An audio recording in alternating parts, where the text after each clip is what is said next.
بسم اللہ الرحمن الرحیم۔ فصل القیاس حجۃ من حجج الشرع یجب العمل عند انعدام ما فوقه من الدلیل فی الحادثۃ وقد ورد فی ذلک الاخبار والآثار۔ قال علیہ الصلاۃ والسلام لمعاذ بن جبل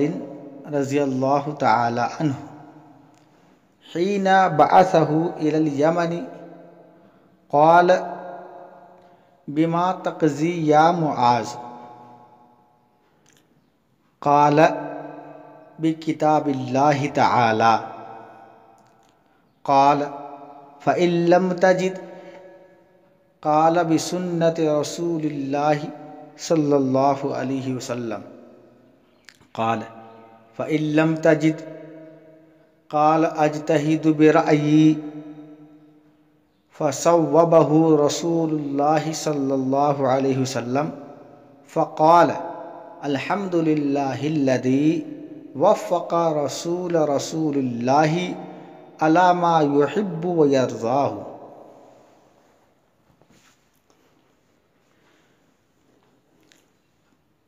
قیاس سے متعلق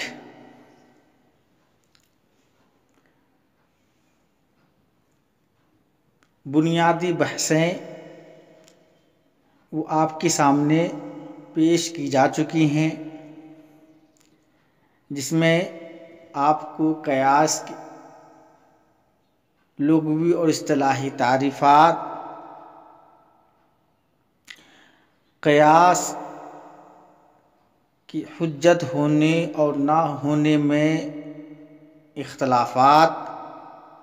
منکرین قیاس کے دلائل اور ان کے جوابات، اسی طریقے سے اہل سنت و جماعت جو قیاس کی حجت ہونے کے قائل ہیں، ان کی دلائل وغیرہ آپ کے سامنے بیان کیے جا چکے ہیں، جو 3 سبق میں مکمل ہوا۔ اب یہاں سے صاحب کتاب اصول الشاسی رحمۃ اللہ علیہ نے جو قیاس کی حجت ہونے کی دلیلیں اپنی کتاب میں تحریر کی ہیں، اب وہ شروع کیا جا رہا ہے۔ انہوں نے قیاس کے حجت ہونے پر 4 احادیث کو نقل کیا ہے، اور یہ سب کے سب میں نے آپ کے سامنے بیان فرما دیے سبق نمبر 2 اور 3 کے اندر۔ اب آپ کے سامنے جو عبارتیں ہیں، اس کا ترجمہ اور مختصر وضاحت پیش کی جا رہی ہے۔ صاحب کتاب فرماتے ہیں فصل القیاس حجۃ من حجج الشرع، کہ یہ فصل ہے اس بارے میں کہ قیاس شرعی حجتوں میں سے ایک حجت ہے، شرعی حجتوں میں سے ایک حجت ہے۔ شرعی حجت ہے جیسے کتاب و سنت ہے، اجماع ہے، تو اسی طریقے سے قیاس بھی ایک حجت ہے۔ یجب العمل عند انعدام ما فوقہ من الدلیل فی الحادثۃ۔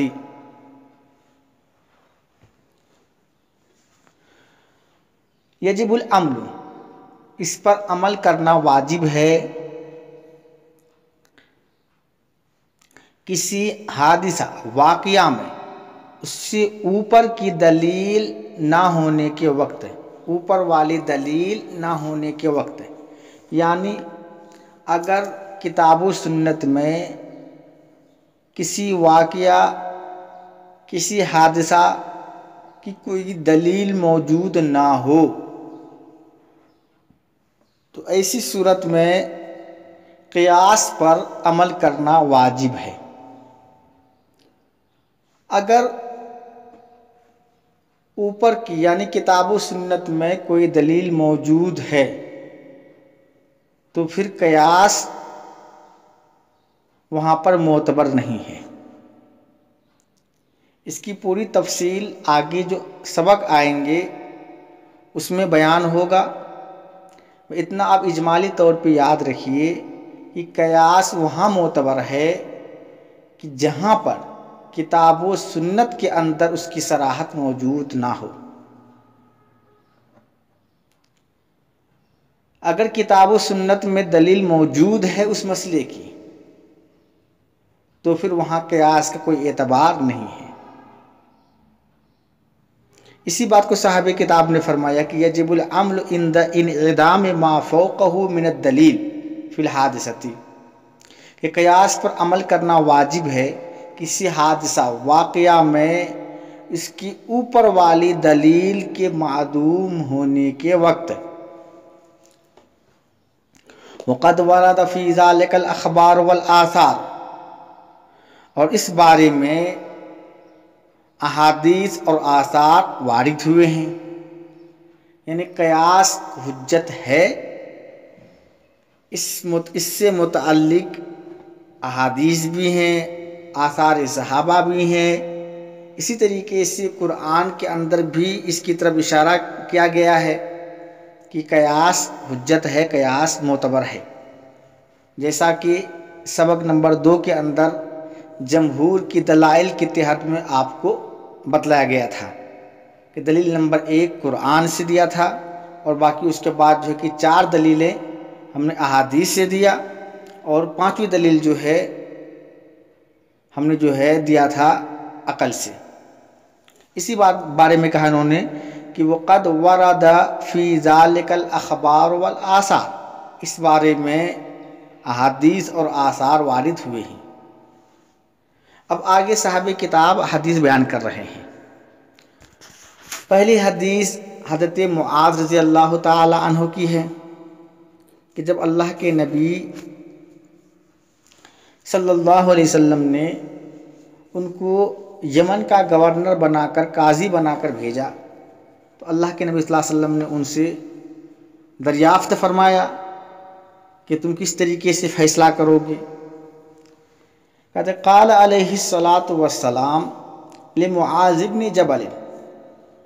حین بعثہ الی الیمن، نبی کریم صلی اللہ علیہ وسلم نے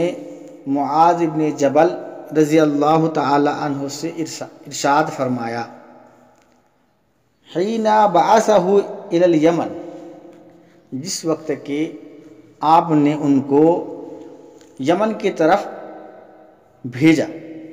یعنی جب آپ نے یمن بھیجنے کا ارادہ کیا اور بھیج رہے تھے تو اس وقت آپ نے ان سے دریافت کیا۔ قال، آپ نے فرمایا، بما تقضی یا معاذ، اے معاذ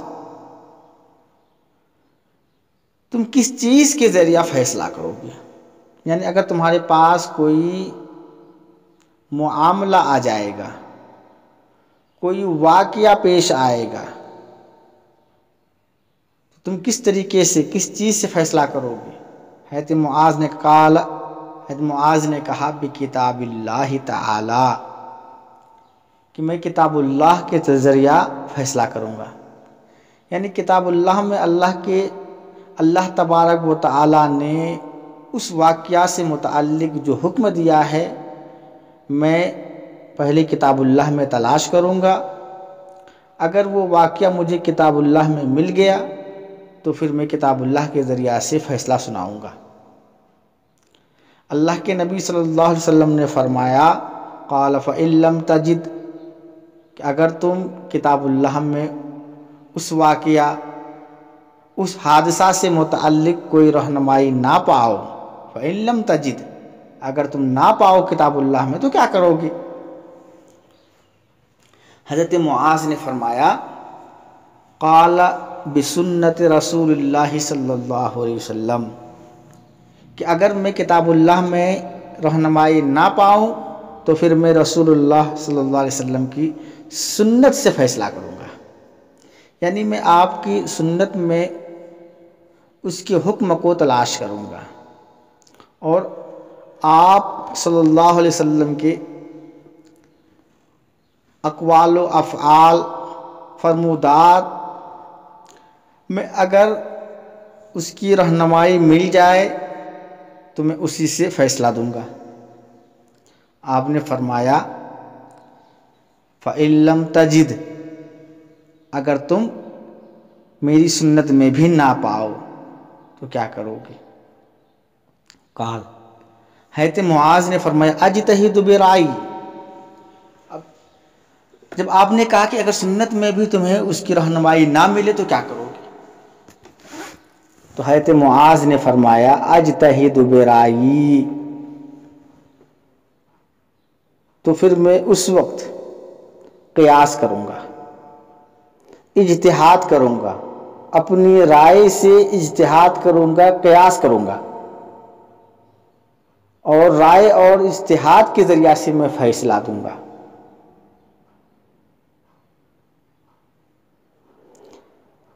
فَصَوَّبَهُ رسول اللہ صلی اللہ علیہ وسلم، جب حضرت معاذ نے کہا کہ میں قیاس کروں گا، فَصَوَّبَهُ، تو آپ صلی اللہ علیہ وسلم نے حضرت معاذ کے اس فرمان اجتہد برائی کو نہ درست قرار دیا، ان کی تصویب کی درست قرار دیا، اور آپ نے اللہ تبارک و تعالیٰ کا حمد بیان کیا اور فرمایا الحمدللہ الذی وفق رسول اللہ علی ما یحب و یرضاہ، کہ تمام تعریفیں اس اللہ کے لیے ہے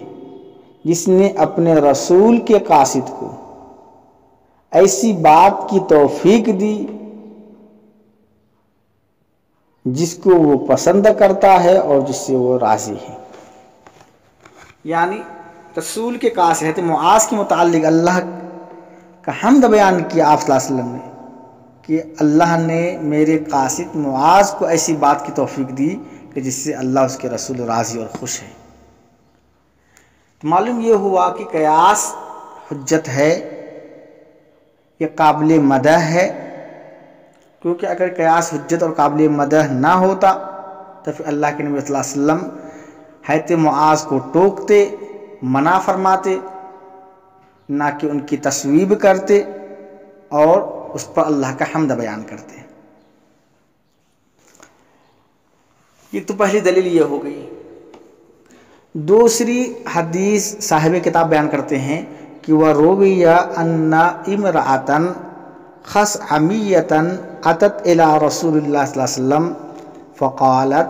إِنَّ أَبِي كَانَ شَيْخًا كَبِيرًا أَدْرَكَهُ الْحَجُّ وَهُوَ لَا يَسْتَمْسِكُ عَلَى الرَّاحِلَةِ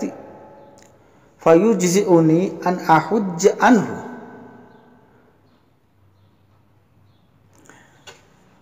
دوسری دلیل یہ ہے کہ قبیلہ خثعم کی ایک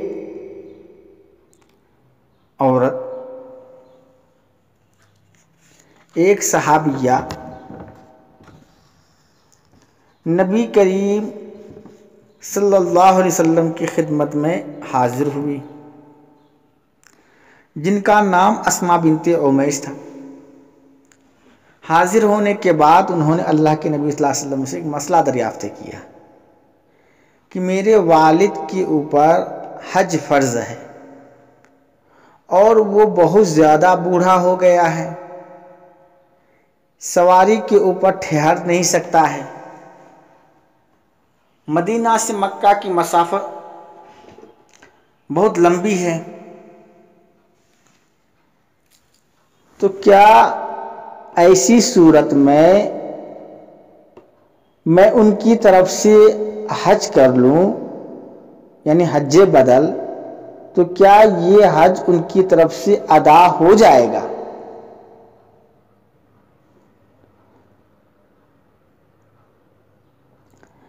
جب انہوں نے یہ مسئلہ پوچھا تو اللہ کے نبی نے جواب میں فرمایا کہ اگر تیرے باپ کے اوپر کسی آدمی کا قرض ہوتا اور تو اپنے باپ کی طرف سے ان کا قرض ادا کرتی تو کیا قرض ادا ہو جاتا یا نہیں؟ حضرت اسماء نے جواب دیا کہ بالکل ادا ہو جائے گا۔ تو اللہ کے نبی نے فرمایا تو اللہ کا حق بدرجے اولا ادا ہو جائے گا۔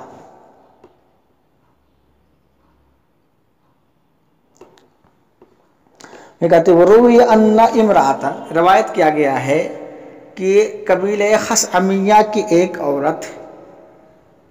رسول اللہ صلی اللہ علیہ وسلم کی خدمت میں حاضر ہوئی،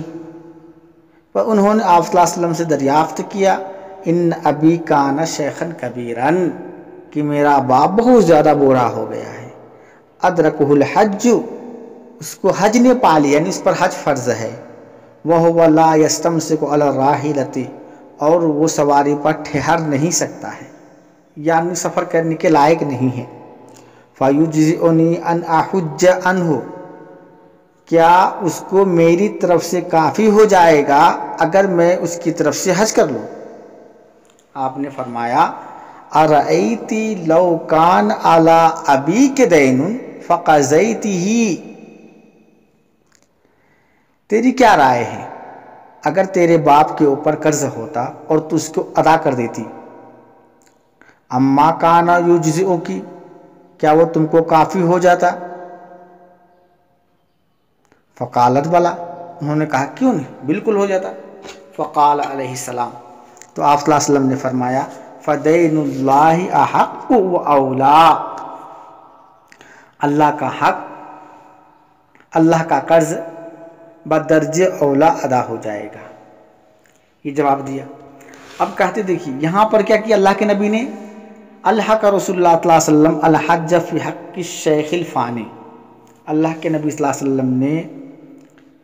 شیخ فانی جو بہت بوڑھا ہو، شیخ فانی کے حق میں حج کو لاحق کر دیا حقوق مالیہ کے ساتھ، یعنی شیخ فانی کی شیخ فانی کے حق میں اللہ کے نبی نے حج کو قیاس کیا حقوق مالیہ پر، کہ جب حقوق مالیہ ادا ہو جاتا ہے تو حقوق اللہ بھی ادا ہو جائے گا۔ حق رسول اللہ صلی اللہ علیہ وسلم، اللہ کے رسول صلی اللہ علیہ وسلم نے لاحق کیا حج کو شیخ فانی کے حق میں بالحقوق المالیہ، حقوق مالیہ کے اوپر، وہ اشار الی علت مؤثرۃ فی الجواز ہی القضاء، اور اس علت مؤثرہ کی طرف اشارہ کیا جواز کے اندر، اور وہ کیا قضا ہے، وہذا هو القیاس، اور اسی کا نام قیاس ہے۔ یہ تو دوسری حدیث ہوگی۔ تیسری حدیث نقل کرتے ہیں کہ روا ابن الصباغ وهو من سادات اصحاب الشافعی فی کتابہ المسمى بالشامل، حضرت ابن الصباغ یہ امام شافعی رحمۃ اللہ علیہ کے معزز ترین شاگردوں میں سے ہیں۔ ان کی ایک کتاب ہے جس کا نام الشامل ہے، اس میں انہوں نے حضرت قیس بن طلق سے ایک روایت نقل کی ہے کہ ایک شخص جو دیہاتی تھا، دیہاتی صحابی، اللہ کے نبی صلی اللہ علیہ وسلم کی خدمت میں حاضر ہوئے، اور حاضر ہونے کے بعد انہوں نے اللہ کے نبی سے دریافت کیا کہ ایک آدمی باوضو ہے اور پھر اس نے اپنی ذکر یعنی شرمگاہ کو چھو دیا تو کیا اس کا وضو ٹوٹ جائے گا؟ اللہ کے نبی نے فرمایا کہ وہ بھی بدن کا ایک حصہ ہے۔ جس طریقے سے بدن کے دوسرے حصے کو چھونے سے وضو نہیں ٹوٹتا ہے، اسی طریقے سے شرمگاہ کو چھونے سے بھی وضو نہیں ٹوٹے گا۔ کہتے وہ روا ابن سباق نے روایت کی ہے، وَهُوَ مِن سادات اصحاب شافعی، جو امام شافعی رحمۃ اللہ علیہ کے معزز ترین شاگردوں میں سے ہیں، فی کتابہ المسمی بالشامل، اس نے روایت کی اپنی کتاب جس کا نام الشامل ہے، ان قیس بن طلق بن علی، قیس بن طلق بن علی سے روایت کی ہے کہ انہو قال، انہوں نے فرمایا، جاء رجل الی رسول اللہ صلی اللہ علیہ وسلم کأنہ بدوی، کہ ایک شخص، ایک صحابی رسول اللہ صلی اللہ علیہ وسلم کی خدمت میں حاضر ہوئے، اور وہ صحابی دیہاتی تھے۔ فقال، تو صحابی نے فرمایا، یا نبی اللہ، اے اللہ کے نبی صلی اللہ علیہ وسلم، ما ترى فی مس الرجل ذکرہ بعد ما توضأ، آپ کیا فرماتے ہیں اس آدمی کے بارے میں جس نے اپنی ذکر یعنی شرمگاہ کو چھوا وضو کرنے کے بعد؟ فقال، تو آپ نے فرمایا، هل هو الا بضعة منه، کہ یہ بھی بدن کا ایک حصہ ہے۔ تو آپ نے شرمگاہ کو قیاس کیا بدن کے دوسرے حصے پر، کہ اگر باوضو آدمی ناک، کان، منہ وغیرہ چھوئے تو وضو نہیں ٹوٹتا ہے، اسی طریقے سے شرمگاہ چھونے سے بھی وضو نہیں ٹوٹے گا۔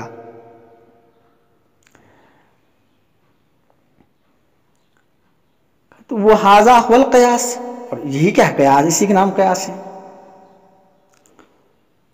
چوتھی روایت نقل کرتے ہیں صاحب کتاب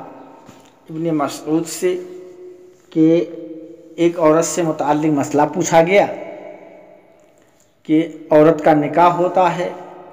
عقد نکاح کے وقت مہر کا تذکرہ نہیں ہوتا، اور دخول سے پہلے مرد کا انتقال ہو جاتا ہے، تو اس عورت کے لیے کتنا مہر ہوگا؟ ابن مسعود رضی اللہ تعالی عنہ نے 1 مہینے کی مہلت لی اور کہا کہ جب میں فیصلہ دوں گا، اگر درست ہوا تو اللہ کی توفیق سے ہوگی، اگر غلط ہوا تو اس کا خطاوار میں خود ہوں گا۔ 1 مہینے کے بعد انہوں نے ارشاد فرمایا کہ ایسی عورت کے لیے پورا مہر مثل واجب ہوگا، نہ اس میں کچھ کمی ہوگی نہ کچھ اضافہ۔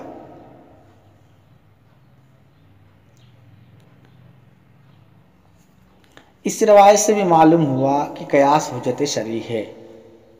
کیونکہ ابن مسعود نے قیاس کے ذریعہ سے فیصلہ دیا۔ معلوم یہ ہوا کہ صحابہ قیاس کو حجت مانتے تھے۔ قد سئل ابن مسعود رضی اللہ تعالی عنہ امن تزوج امرأة،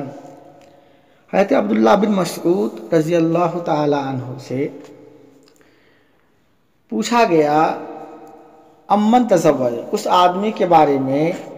جس نے ایک عورت سے نکاح کیا، ولم یسم لہا مہرن، اور اس عورت کے لیے مہر بیان نہیں کیا، متعین نہیں کیا، وقد مات عنہا زوجہا قبل الدخول، اور اس کا شوہر دخول سے پہلے مر گیا، تو اس کا کیا حکم ہے؟ فاستمحل شہرا، حضرت عبداللہ بن مسعود رضی اللہ تعالی عنہ نے 1 مہینے کی مہلت لی۔ قال اجتہد فیہ برائی، اور کہا کہ میں اس بارے میں قیاس کروں گا۔ فإن کان صوابا، اگر درست ہوا، فمن اللہ، تو اللہ کی توفیق سے ہوگا، وإن کان خطأ، اگر غلط ہو گیا، فمن ابن ام عبد، تو یہ ابن ام عبد، یہ کنیت ہے عبداللہ بن مسعود کی کہ ان کی طرف سے ہوگا۔ فقال، پھر انہوں نے جواب دیا، اورا لہا مہر مثل نسائہا لا وقص فیہا ولا شطط، کہ میری رائے یہ ہے، یعنی میں فیصلہ دیتا ہوں اس کے لیے کہ مکمل مہر مثل ہوگا، جس میں نہ کمی ہوگی اور نہ زیادتی، یعنی پورا کا پورا مہر مثل ہوگا، اس جیسی عورت کا جو مہر ہے وہی مہر ہوگا، لا وقص، نہ اس میں کمی کی جائے گی، ولا شطط، اور نہ اس میں اضافہ کیا جائے گا، پورا مہر مثل دیا جائے گا۔ تو ان تمام دلائل سے ثابت ہو گئے کہ قیاس حجت شرعی ہے۔ صاحب کتاب کی بات پوری ہو گئی، جو قیاس کی حجت شرعی سے متعلق انہوں نے بیان کی ہے، تحریر کی ہے۔ اب آگے جو سبق ہوں گے تو قیاس کی شرائط وغیرہ سے متعلق ہوں گے، انشاءاللہ اس کو آئندہ پڑھیں گے۔ وما توفیقی الا باللہ العظیم۔